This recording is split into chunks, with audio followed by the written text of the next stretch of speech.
So guys, আজকের ভিডিওর topic হচ্ছে হোয়াটসঅ্যাপের কিছু বিষয় আছে যে আমরা জানি না বা আমরা এটার জন্য প্রবলেম ফেস করি। সো কয়েকটা সেটিংস যদি আমরা জেনে যাই তাহলে অবশ্যই আমাদের জন্য উপকার হবে। সো আজকে আপনাদেরকে গুরুত্বপূর্ণ দুইটা সেটিংস দেখাবো হোয়াটসঅ্যাপের। তো সেটিংসগুলো আপনারা করতে হলে তাহলে অবশ্যই আপনাদের হোয়াটসঅ্যাপ অ্যাপটা লাগবে। অনেকে হোয়াটসঅ্যাপ অ্যাপস ডাউনলোড করে রাখেন, বাট যারা নতুন ইউজ করতেছেন বা এখনো ডাউনলোড করেন নাই, তারা ডাউনলোড করতে হলে গুগল প্লে স্টোরে যেতে হবে। তারপর এখানে হোয়াটসঅ্যাপ সার্চ করে দেবেন। তো আমি সার্চ দিয়ে দিলাম। তো আমারটা আগে থেকে ডাউনলোড করে রাখছি। তো আমরা ওপেনে ট্যাপ দিব। ওপেনে ট্যাপ দেওয়ার পর আমরা এখান থেকে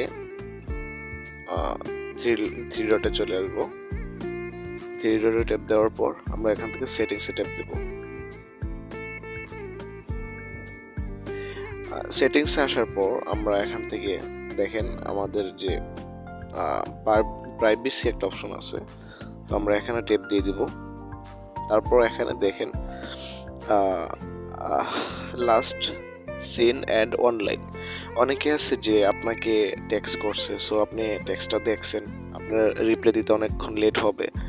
তো সে আপনার খুবই প্রিয় মানুষ, বা তাকে একটু লেট করে মেসেজটা সিন করার পর একটু লেট করে রিপ্লাই দিলে সে হয়তো বা রাগ করবে বা একটু খারাপ দেখা যায় আপনার কাছে। সেই জন্য তো এটা এড়ানোর জন্য আমরা কি করব, আমরা এখান থেকে সবারটা এভরিওয়ান দেওয়া থাকে, তো আমরা এখান থেকে নোবডিটা দিয়ে দেব। তো দিয়ে দিলে দেখা গেছে যে আমরা যখন সিন করব তখন ওনার কাছে, যার মেসেজটা আমরা সিন করলাম, তার কাছে এটা শো করবে না। আর নিচে যেটা আছে এটা হচ্ছে আপনার অনলাইন শো করবে কিনা, এভরিওয়ান দেওয়া আছে। তো এভরিওয়ান দেওয়া থাকলে সবাই দেখবে যে আপনি অনলাইনে আছেন কিনা। আর আমি নর্মালি এটা দিয়ে রাখছি, আমার অনলাইন দেখাইলে এটা কোনো সমস্যা নেই, বাট আমি সেন্ড করার পরে যেন কেউ না দেখতে পারে। এই একটা সেটিংস। আরেকটা হলো আমরা সেমভাবে থ্রি ডটে আসবো, সেটিংসে যাব। আসার পর আমরা এখান থেকে স্টোরেজ এন্ড ডাটা একটা অপশন আছে, দেখেন স্টোরেজ এন্ড ডাটা, এই অপশনটাতে আমরা ট্যাপ দেব। দেওয়ার পর স্ক্রল ডাউন করে একটু নিচে আসবেন।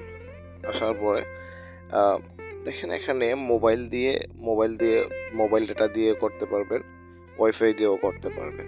আপনারা এখানে ট্যাপ দিবেন। ট্যাপ দেওয়ার পর আপনার যদি কেউ আপনাকে কোনো কিছু একটা দিল, মনে করেন যে একটা ফটোস দিল বা অডিও কোনো কিছু দিল আপনার হোয়াটসঅ্যাপে, বা ভিডিও কোনো কিছু দিলে ওটা সরাসরি গ্যালারিতে চলে যাবে, অটোমেটিক সেভ হয়ে যাবে।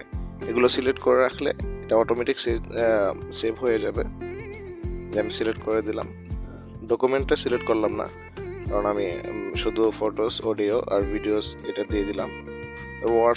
ওয়াইফাইটা তো সেম দিয়ে দিলাম। দিয়ে দেওয়ার পর আমরা সেভ দেওয়ার পর দেখেন আমাদের এটা কিন্তু ওকে হয়ে গেছে। তো আমরা এখন যদি কেউ কোনো ভিডিও দেয় তাহলে অটোমেটিক আমাদের গ্যালারিতে চলে যাবে।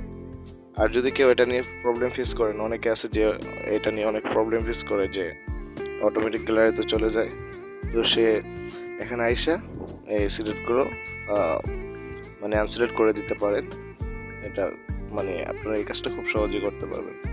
আশা করি আপনারা দুইটা সেটিংস খুব ভালোভাবে বুঝতে পারছেন। যারা না বুঝতে পারছেন অবশ্যই আমাদেরকে কমেন্ট করবেন, বা আমাদের ইনবক্সে নক করবেন, আমরা দেখাই দেওয়ার চেষ্টা করবো ইনশাআল্লাহ। আজকের ভিডিও এই পর্যন্ত। সবাই ভালো থাকবেন। আসসালামু আলাইকুম ওয়া রাহমাতুল্লাহি ওয়া বারাকাতুহু।